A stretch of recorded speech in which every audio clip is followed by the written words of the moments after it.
Wapi yule mtu nilipiga makofi? Kuja.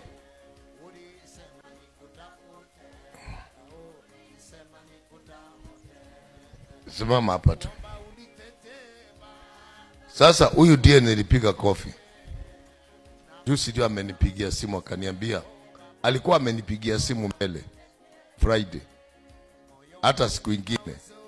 Lakini siku save namba yake. Sasa akanipigia. Nikamwambia si kuja Friday maombi wewe. Sasa nikihubiri nilipomchapa kofi the following day akaniambia hapo mimi ndio yule nilikuwa nimekupigia pastor. Yupi? Akanielezea. Oh. Nikamkumbuka. Naendeleaje? Wewe ndio ulipigwa kofi? Yes.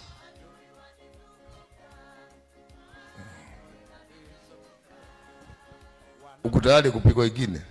Ya ina shida, no problem. Iko sawa. Mradi upone. Yes. Nigeria iendelee. Uchapa Nigeria iendelee. Yes. Oh, uwe mfano kwa wengine. Iwe mfano kwa wengine. Unajua uwezi kukaa na mapepo ndani yako ama kizuizi na teukae na mapepo ndani yako alafu Mungu hawezi kukuja ndani yako.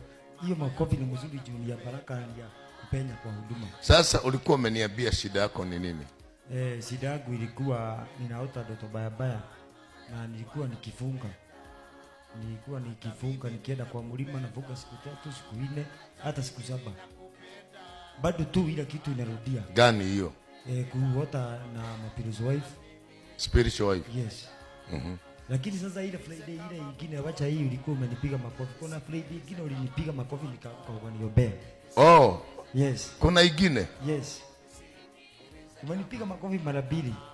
Hiyo ni mazuri sana. Kuna ingine nilikupiga na haikuonekana. Yeah, hiyo haikuonekana. Ukaanguka hapo. Nikaanguka hapo ukaniombea. Nikasikia niko free. Sasa hii ulikuwa umelala ni nini? Mimi sikuelewa juu hata nilikuwa nimekuja mapema. Mimi nafikaga mapema huko. Hata kuna wakati nafikaga saa 1 naanzia maombi mpaka saa 3.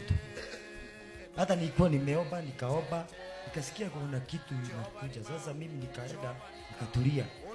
Sasa mimi ukikuja nilikuwa na ngojea message. Sasa sijui pahali usikizi ilitoka. Ujui? Hata sijui. Eda ukae. My viewers wherever you are. Sasa huyo ndiye alipigwa. He just came back to me. Ukipenda mtoto unamchapa. Hello? Alafu my master, my lord, alikuta watu wakiuza kwa hekalu. Akapindua meza zao na akawachapa.